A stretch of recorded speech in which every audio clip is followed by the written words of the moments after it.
పూరా local. Hi hello నమస్తే welcome to పూరా లోకల్. లోక్సభ ఎలక్షన్ నేపథ్యంలో అన్ని పార్టీలు ప్రచారాలు అయితే జోరుగా కొనసాగిస్తున్నాయి.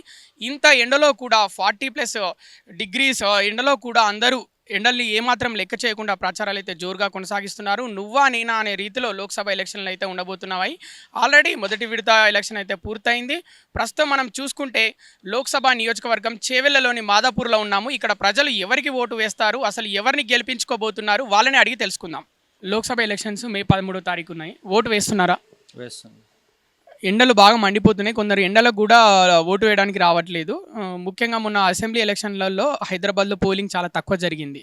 చూసుకుంటే మొన్న 4.4% కూడా చాలా తక్కువ జరిగింది మొదటి విడత ఎలక్షన్లలో. మరి ఓటు వేయని వరకు మీరు ఏం చెప్పాలనుకుంటున్నారు? ఎలక్షన్ కమిషన్ వాళ్ళని ప్రొవైడ్ చేస్తే, వాళ్ళు ఎట్లైనా ట్రాన్స్పోర్టేషన్ ప్రొవైడ్ చేస్తే, పోలింగ్ బూత్లు కొద్దిగా దూరం ఉంటాయి కాబట్టి సొసైటీ నుండి వాళ్ళకి ఏమైనా ట్రాన్స్పోర్టేషన్ ప్రొవైడ్ చేస్తే కొద్దిగా ఈజీగా ఉంటుంది అని చెప్పి వాళ్ళు ఇంకా ఆ రోజు ఇంకోటి హాలిడే ఇస్తే వాళ్ళు కూడా కొద్దిగా ఎక్కువ యూత్ కూడా పార్టిసిపేట్ చేస్తారు ఓటింగ్ కోసం అని చెప్పి అనుకుంటారు.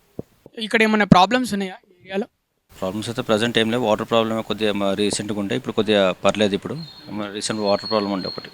వాటర్ ప్రాబ్లం అయితే తక్కువ అయిపోయింది మాదాపూర్లో. ఇప్పుడు ప్రజెంట్ అయితే పర్లేదు. మే నెలలో ఎలా ఉండబోతుంది? ఏమైనా ప్రాబ్లం వస్తుందా వాటర్ ప్రాబ్లం? ఇంకా మనం ఫ్యూచర్ ఇది చేయలేం కాబట్టి ప్రజెంట్ అయితే ఇంకోటి ఏంటంటే ప్రాబ్లం ఉండేదేమో ఎలక్షన్స్ వల్ల. ఇప్పుడు రెగ్యులర్ వాటర్ ఇస్తున్నారు. ఒకవేళ ఎలక్షన్స్ లేకపోతే మాకు ఈ సమ్మర్లో కొద్దిగా ప్రాబ్లం ఉంటుండేమో మేబీ.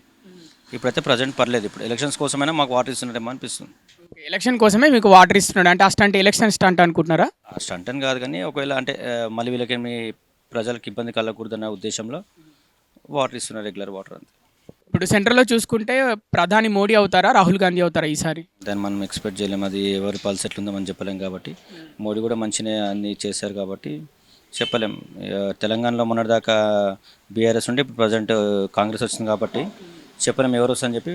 మోడీ వస్తే కొద్దిగా బెటర్ ఉంటుందేమో అంతే, ఏం లేదు. ప్రతి ఒక్కరికి స్లాట్ బుక్ చేయాలి. అక్కడికి వెళ్ళాక లైన్లు ఉంటాయి, చాలా క్యూ ఉంటుంది అనేసి ఇలా అంటున్నారు. ఇక స్లాట్ల వైజ్ ఈ టైం నుంచి ఈ టైంకి వెళ్తే మీకు ఖాళీగా ఉంటుంది, మీరు వేయొచ్చు అనేసి ముందు నుంచి అవగాహన ఇస్తే జనాలకి వాళ్ళందరూ వచ్చి ఓటు వేయడానికి ఆసక్తి చూపిస్తారు.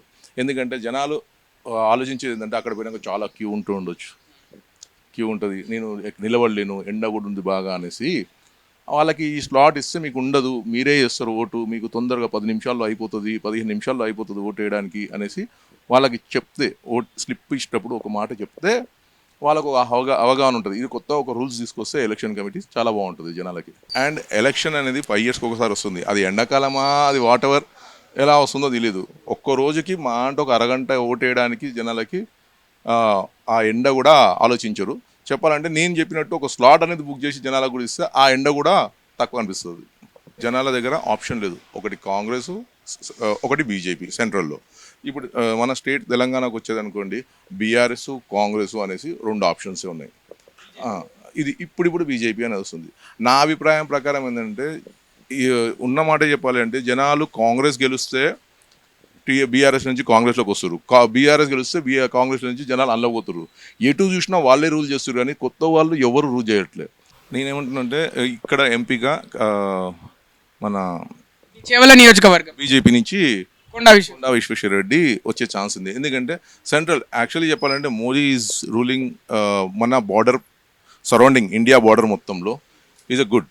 ఇప్పుడున్న ప్రజెంట్ ఈ 2 పార్టీలలో కాంగ్రెస్ అండ్ బీజేపీలో ఈజ్ అ బెస్ట్ బీజేపీ, అంతేగాని పర్ఫెక్ట్ అని నేను చెప్పలేను. హైదరాబాద్లో ఉన్న వాళ్ళకి ప్రతి ఒక్కరికి కూడా ట్యాక్స్ ఇంపోజ్ చేస్తారు కానీ వాళ్ళకి ఏ బెనిఫిట్స్ ఉండవు.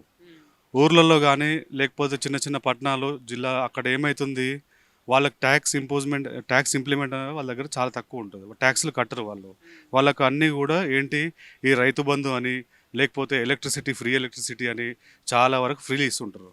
కాబట్టి వాళ్ళకి ఏంటంటే అవి ఎవరు ఫ్రీ ఇస్తున్నారని చూసుకొని వాడే రావాలి మనకి అన్న ఉద్దేశంతో వాళ్ళు ఓటింగ్ ఎక్కువ ఇస్తారు.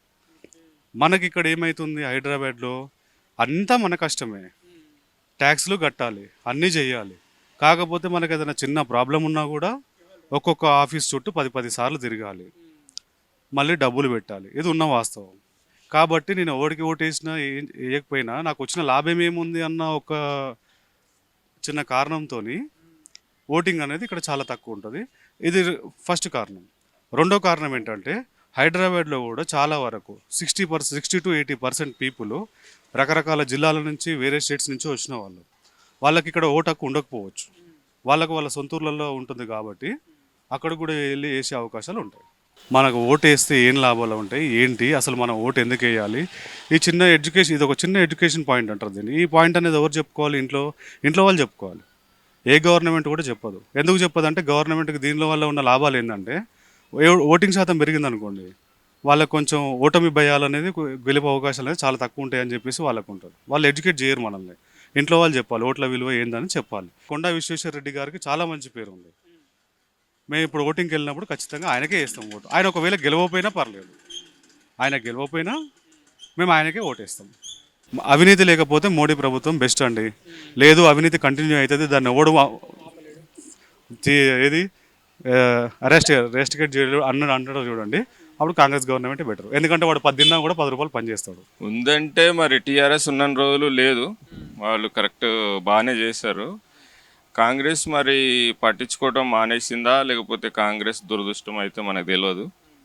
టెక్నికల్ ఇష్యూస్ ఏమైనా ఉన్నాయో కరెక్టే తెలియదు. కాంగ్రెస్ వచ్చినప్పటి నుంచి అయితే కొద్దిగా వాటర్ ప్రాబ్లం ఉంది, అందులోకి కొద్దిగా సమ్మర్ కూడా రీజన్ అయి ఉండొచ్చు. ఇంకా డ్రైనేజ్ ప్రాబ్లం కూడా ఉంది, కొద్దిగా ఉంది, పట్టించుకోవాలి. ఇంతకుముందు ఏంటంటే ఈ కార్పొరేటర్లు వాళ్ళు అంతా కొంచెం ఫోన్ చేయగానే రెస్పాండ్ అవుతుండే, ప్రస్తుతం రెస్పాండ్ కావట్లే. లోకల్గా అయితే జనానికి బాగా తెలిసిన వ్యక్తి అంటే జ్ఞానేశ్వర్ యాదవ్. ఆయన చేసిన పనులు కానీ లోకల్గా అయితే ఆయన పర్సనాలిటీ బట్టి ఆయనకైతే పేరు ఎక్కువ ఉంది. మరి పార్టీ పరంగా అయితే చూడాలి. ఇప్పుడు దేశ విదేశాల్లో ఇండియా పేరు బాగా నిలబెట్టిందంటే మోడీ 100% డెఫినెట్గా. అంతకుముందు కాంగ్రెస్ పార్టీ అన్ని సంవత్సరాలు ఉన్నా మన ప్రధానమంత్రికి బయట దేశం వెళ్తే ఇచ్చేంత విలువ మోడీ వచ్చిన తర్వాతే కనపడుతుంది. అది మనం మీడియాలో సోషల్ మీడియాలో చూస్తుంటే అది క్లియర్గా తెలుస్తుంది. ఇండియా ఎకానమీ కూడా పెరిగింది అనిపిస్తుంది. కానీ ఇంకా సమస్యలు ఉన్నాయి. ఆ సమస్యల్ని కొన్నిటిని బయటికి తీసి మొన్న భారత్ జోడో యాత్రలో రాహుల్ గాంధీ కూడా చూపించగలిగాడు. చెప్పలేము మరి ఎలక్షన్ తర్వాత. వాళ్ళ ఎండల గురించి వాళ్ళు రావట్లేదేమో, మనకి అంతేం తెలుసు. తెలంగాణలో ప్రాబ్లం వాళ్ళకు ఉంటుంది. తెల్- కాకపోతే ఓటు వేస్తే ఏంటంటే మనం ఉన్నట్టు తెలుస్తుంది కదా. ఇప్పుడు తెలంగాణ లోక్సభకు సంబంధించి 17 సీట్లు ఉన్నాయి. 17 సీట్లలో బీఆర్ఎస్, బీజేపీ, కాంగ్రెస్ ఏ పార్టీ ఎక్కువ సీట్లు గెలుస్తా అనుకుంటున్నారు? కాంగ్రెసే అనుకుంటున్నాను ఆబ్వియస్లీ. కాంగ్రెస్ ఎందుకు గెలుస్తా అనుకుంటున్నారు? ఆడవాళ్ళకి బస్సులు ఫ్రీ చేశారు కదా అన్న. ఇంకా కొన్ని పథకాలు ఇంకా విడుదల కాలేదు, అవి కూడా అవుతాయి మెల్లమెల్లగా. మ్యాక్సిమం నేనైతే అనుకుంటున్నా కాంగ్రెస్ అని. గెలుస్తుందో గెలవదో చెప్పలేము, ఎవరి పర్సనల్ చాయిస్ వాళ్ళది కదా. సరైన జాబులు లేవు వాళ్ళ ప్రభుత్వం చేస్తా అంటే ఏం చేస్తలేదు. వాళ్ళ కడుపుకుంటారో వేరే చూస్తలేరు. అది చేస్తా అంటారు, వాళ్ళు ఏం చేస్తలేరు. చేస్తారు కానీ వాళ్ళ గురించి చూసుకుంటారు అంతే. గరీబులకు వాళ్ళకు లేని వాళ్ళకి ఏం చూస్తలేరు. ఉన్నోళ్ళు ఇంకా హైట్ పోతారు, వాళ్ళు లేని వాళ్ళు చూస్తలేరు. గరీబులు ఏం అడుగుతారు? ఇంత అన్నం అడుగుతారు, నీళ్ళు అడుగుతారు, కరెంట్ అడుగుతారు, రోడ్ అడుగుతారు. వాళ్ళు ఆస్తులు ఏం అడగరు. మీరు ఇక్కడ ఏరియాలో ఉంటారు? నేను మాదాపూర్ పిఎస్. మీరు మాదాపూర్లో ఏమైనా సమస్యలు ఉన్నాయా? కరెంటు, వాటరు, డ్రైనేజ్ సమస్యలు ఏమైనా? ఇక్కడైతే వాటర్ సమస్య ఉంది లైట్గా. లైట్గా అంటే వారానికి ఎన్నిసార్లు ఏది వాటర్? అంటే ఉంటుంది, వాటర్ అయితే వస్తుంది, డే బై డే వస్తుంది, మంచిగా వస్తుంది. ఇప్పుడు లేకపోతే తగ్గుతుంది. వాటర్ అయితే మంచిగా ఏమంటారంటే పైకి వెళ్ళి రావట్లేదు అంటారు వాళ్ళు మాత్రం మంచిగా వదులుతుంటారు, దానికేం ప్రాబ్లం లేదు. బాగా ఎవరు పని చేస్తారు వాళ్ళు గెలుస్తారు. ఇంతకుముందు ప్రభుత్వం పాత ఉండే వాళ్ళు అది చేస్తున్నారు, వాళ్ళు ఎందుకు ఓడిపోయారో వాళ్ళు కూడా తెలుసు. ఇప్పుడు చేస్తానేమో ఎంకరేజ్ చేసే వాళ్ళకంటే వాళ్ళు మంచి పని చేసే వాళ్ళకి మనం ఓటేస్తే మనకు కూడా బాగుంటుంది. ఇప్పుడు వాళ్ళు ఏదో చెప్పేసి పైసలు వాస వేసేసి అది ఫ్రీ ఇది ఫ్రీ వద్దు. మంచి హాస్పిటల్ ఇవ్వండి, మంచి ఎడ్యుకేషన్ ఇవ్వండి, జాబ్లు ఏమో జాబులు ఇవ్వండి. అన్నీ ఫ్రీ అంటే గవర్నమెంట్కి లాస్ అయిపోతుంది. అక్కడ బిచ్చం అడగరు కదా, వాళ్ళు పని చేసుకుని కష్టపడి బతుకుతారు వాళ్ళు. మీరు ఫ్రీ అనే వాళ్ళకి ఏమవుతుంది, మొత్తం వాళ్ళు సోమరిపోతులు అయిపోతారు. మొత్తం వాళ్ళు ఫ్రీ వద్దు, మంచి హాస్పిటల్ ఇవ్వండి, మంచి ఎడ్యుకేషన్ ఇవ్వండి, అదే కావాలి. వేరే వాళ్ళకి ఏమొద్దు, వాళ్ళ గరీబులకు ఉన్నాయి. కానీ ఇప్పుడు బాగా చేసేది మోడీ.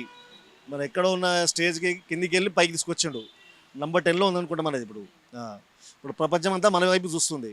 ఇంతకుముందు హైదరాబాద్, మన తెలంగాణ, హైదరాబాద్, ఏపీ అంటే ఇండియా అంటే ఏం లేదంటుండే.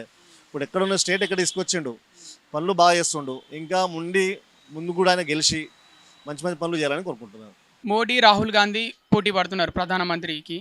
ఎవరు గెలిచే అవకాశం? ఎవరి అభిప్రాయం వాళ్ళది. నేనైతే మోదీ అనుకుంటున్నా. మోడీ ఎందుకు గెలవాలనుకుంటున్నారు? మోడీ చేసిన రెండు మంచి పనులు చెప్పండి. చాలా ఉన్నాయండి ఆయన చేసేటివి. బాగా దేశానికి చాలా చేస్తున్నాడు కదా, అదే మెయిన్ కారణం.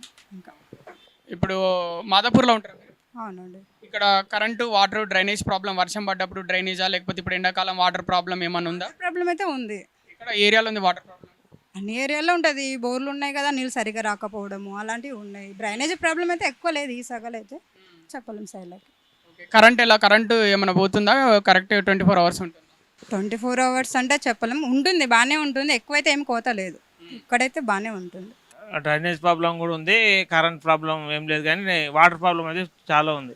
ఈ రైతుల కొరకు అది పెట్టింది, ఇది జై కిసాన్ పెట్టింది కదా, అది మనం ఏమన్నా హాస్పిటల్కి వెళ్తే ఆపరేషన్ చేసుకోవాలంటే ఉన్నాయి కదా, దానివల్ల కొంచెం డెవలప్మెంట్ మంచిగా అవుతుంది అనమాట. అట్లా అందుకే నరేంద్ర మోడీకి ఓటేయాలనుకుంటున్నాం. కమలానికి ఓటేస్తేనే కదా, బీజేపీకి ఓటేస్తేనే కదా నరేంద్ర మోడీ వచ్చి బీజేపీకి ఓటేస్తాం మేమైతే. చూసారు కదా వ్యూవర్స్, ప్రస్తుతం మనం మాదాపూర్ బస్సులో ఉన్నాం. ఇక్కడ అయితే ఏమనుకుంటున్నారో ప్రజలు. వారికి వాటర్ ప్రాబ్లం అయితే కొంత మేరకైతే ఉంది, తగినంత వాటర్ అయితే రావట్లేదు. కొందరైతే హాఫ్ అన్ అవరే వస్తుంది, అది ఏమాత్రం మాకు సరిపోవట్లేదు అని చెప్తున్నారు. అలాగే చూసుకుంటే లోక్సభ ఎలక్షన్ నేపథ్యంలో వారి అభిప్రాయం అయితే వారు చెప్పారు, మాకు నచ్చిన వ్యక్తికే మాత్రం మేము ఓటేస్తాం, కానీ పార్టీని చూసి మాత్రం ఓటేయము అని క్లియర్గా చెప్పారు. చూస్తూనే ఉండండి పూరా లోకల్. అలాగే సబ్స్క్రైబ్ చేయడం మర్చిపోకండి. కెమెరామెన్ నరేష్తో మీ కృష్ణబాల.